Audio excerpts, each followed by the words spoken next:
Hello, how's it going? Gennaro here, CEO of Cortex Solutions, and we're going to be talking about intrusion detection and prevention systems brought to you by ACSMI. Let's get started.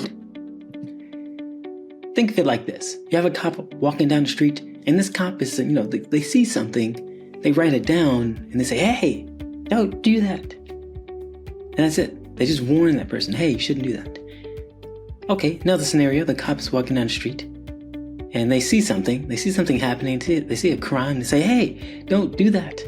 And then they go and stop that person from doing said thing. That's the difference between IDSs and IPSs. So think about it like this. If you're going to be detecting threats, you may also want to prevent them as well too.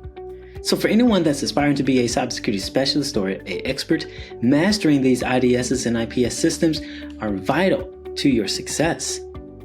What's an IDPS and why is it important? So you can combine the aspect of both. You can detect something where a system will monitor and detect suspicious activities within the network and say, hey, this is happening. You can alert security professionals that are on the clock and say, yes, this is what's happening. But they don't actively block anything.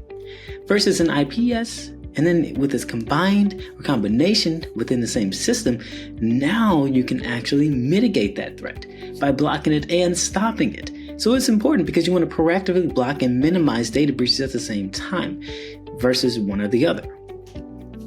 So a few types you can look at is like this. You have your host-based and your network-based. Again, you can look at combining these aspects of, well, I want to detect and I want to basically kind of stop this threat from happening. A host-based IDPS is going to work on an individual devices.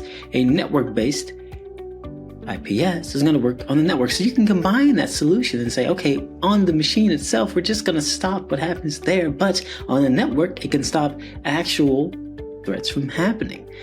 Now, key things to look into are, what happens when a threat gets alerted, right? What happens when an exploit is stopped? What do you do? But you can refer back to your incident response plan as well, too. It's all kind of interwoven together. Now, some core detection methodologies, right? Look at it like this. You have your signature base, like I talked about before, where they're going to basically have a virus or malware that's going to have a certain pattern or signature.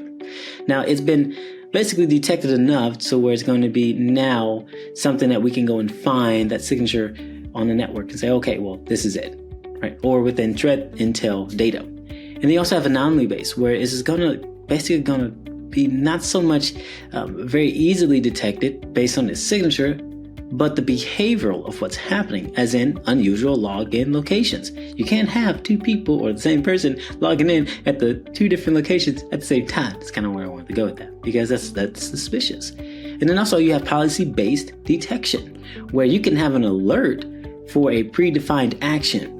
Like someone is trying to download a file that they shouldn't be downloading, right? You can restrict that file download. And then you have behavioral, right? This is monitoring users and their like the behavior. So if an employee, like I mentioned, we're kind of going along this downloading train here.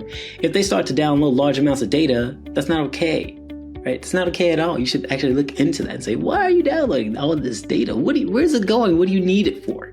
Okay. Especially if we're not talking about least privilege or if we don't have that enabled.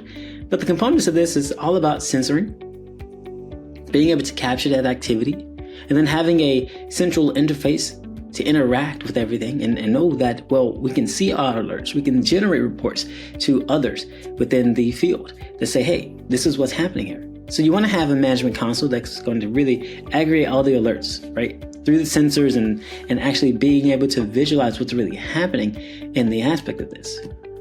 And then implementation is, well, you want to plan it out. A lot of the frameworks that we utilize is all about planning first and then deploying and then tuning. Because, once we have it deployed, we can understand, okay, this is what we're getting, but now let's go ahead and tune it a little bit to make sure that, we're not getting everything, right? It's not too sensitive as far as like capturing everything and not really making any difference in regards to what we're trying to stop or alert on. And a real world example is going to be identifying malicious network traffic. So an online retail company experiences a sudden increase in traffic to its payment gateway. Cool, that's great, right? Well, not so much. Not all the time. So what happens is the network-based IDPS is going to say, wow, I am detecting a significant amount of packet anomalies. This is not normal. So it identifies that a bot is attempting to overload the server to create a denial of service attack or a distributed denial of service attack. So it's blocking that traffic from that suspicious IP automatically. You don't really have to do anything because you have it all in place prior. So you're going to ensure that that transaction process continues uninterrupted. So positioning your NIDPS at the entry gateways can effectively mitigate the DDoS attacks, if you will, right? Because we want to preserve our availability with our systems. Because if that user cannot access your payment gateway, your payment system, well, we have a problem there. Then that organization cannot make any money. Okay. It's been great. This has been Gennaro, CEO of Cortex Solutions, and we pretty much just talked about the use cases of combining an IDS and IPS into systems. Brought to you by ACSMI. I hope you have a great one. Look forward to seeing you in the next. Thanks.